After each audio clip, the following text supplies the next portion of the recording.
Hello everyone, welcome to Pediatric Therapy Lessons. இன்னைக்கு நாம அப்கார் score அப்படிங்கிற ஒரு டாபிக் தான் பார்க்க போறோம். குழந்தைங்க பிறந்த உடனே ஒரு சில முக்கிய அறிகுறிகளை கண்காணிச்சு அதை மதிப்பெண் கொடுத்து மதிப்பீடு பண்ற ஒரு முறை தான் அப்கார்.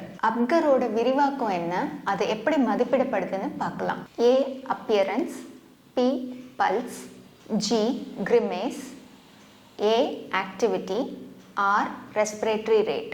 மதிப்பெண்கள் 0, 1, 2 இது போல கொடுக்கப்படும். 5 கிரைட்டீரியாக்கும் 2 மதிப்பெண்களா மொத்தம் 10 மதிப்பெண்க்கு குழந்தைங்க எவ்வளோ ஸ்கோர் பண்ணுறாங்கன்னு பார்ப்போம். அதில் குறைந்தது 7 அல்லது அதற்கு மேலே இருக்கும் போது நல்ல ஒரு ஆரோக்கியமான குழந்தைக்கான அறிகுறி. 7 மதிப்பெண்க்கும் குறைவாக இருக்கும் போது சில சமயங்களில் டிலேடு மைல்ஸ்டோன்ஸ், சில வளர்ச்சி பாதிப்புகள் இருக்க வாய்ப்பு இருக்குது. அப்பியரன்ஸில் குழந்தை நல்ல பிங்காக இருந்தால் 2 மதிப்பெண்கள் கொடுக்கப்படும். கொஞ்சம் ப்ளூவாகவும் கொஞ்சம் பிங்காகவும் இருக்கும் போது 1 மதிப்பெண் கொடுக்கப்படும். ரொம்ப ப்ளூயிஷாக இருக்காங்க அப்படின்னா 0 மதிப்பெண் கொடுக்கப்படும். பல்ஸ் ரேட் 100க்கும் மேலே பல்ஸ் ரேட் இருக்கும் போது 2 மதிப்பெண் கொடுக்கப்படும். 60லேருந்து 100க்குள்ளே இருக்கும் போது 1 மதிப்பெண் கொடுக்கப்படும். 60க்கும் குறைவாக இருக்கும் போது 0 மதிப்பெண் கொடுக்கப்படும். கிரிமேஸ் ஸ்டிமுலேஷனுக்கு அழறாங்க அப்படிங்கிறது 2 மதிப்பெண்களும், ரொம்ப அக்ரெசிவான ரெஸ்பான்ஸ் அப்படி இருக்கும் போது 1 மதிப்பெண்ணும், ரெஸ்பான்ஸே இல்லாமல் இருக்கும் போது 0 மதிப்பெண்களும் கொடுக்கப்படும். ஆக்டிவிட்டி நல்ல கை கால்களை மடக்குவாங்க, ஃப்ளெக்ஷன், எக்ஸ்டென்ஷனை ரெசிஸ்ட் பண்ணுவாங்க, எக்ஸ்டென்ஷன் பண்ண விடாமல் பண்ணுற மாதிரி அப்படி இருக்கும்போது 2 மதிப்பெண் கொடுப்பாங்க. ஓரளவுக்கு ஃப்ளெக்ஷன் இருக்கும்போது 1 மதிப்பெண் கொடுக்கப்படும். எந்த ரெஸ்பான்ஸும் இல்லாமல் ஃப்ளாப்பியாக இருக்கும் போது 0 மதிப்பெண்கள் கொடுக்கப்படும். ரெஸ்பிரேட்டரி ரேட் குழந்தைங்களுக்கு ரொம்ப அதிகமான ரெஸ்பிரேட்டரி ரேட் இருக்கும். சின்ன குழந்தைங்களுக்கு 40 to 80 breaths per minute அளவுக்கு இருக்கும். ஸோ அந்த மாதிரி இருக்கும்போது 2 மதிப்பெண்கள் கொடுப்பாங்க. Weak breathing pattern or gasping type of breathing pattern இருக்குது அப்படின்னா 1 மதிப்பெண் கொடுப்பாங்க. ஆப்சென்ட்டாக இருந்தால் 0 மதிப்பெண் கொடுப்பாங்க.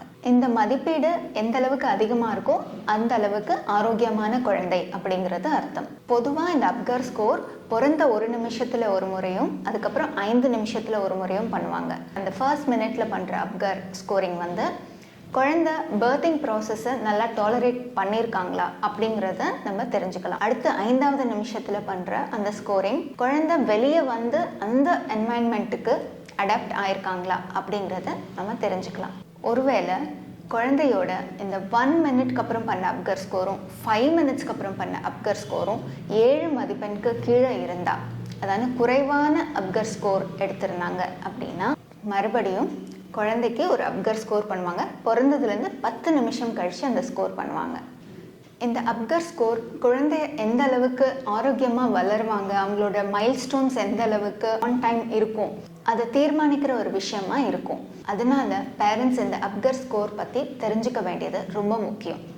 பொதுவாக குழந்தை பிறந்து ஸ்டேபிள் ஆகி வீட்டுக்கு டிஸ்சார்ஜ் பண்ணி அனுப்பும் போது குழந்தையோட டிஸ்சார்ஜ் சம்மரியில் இந்த அப்கார் ஸ்கோரை மென்ஷன் பண்ணி இருப்பாங்க.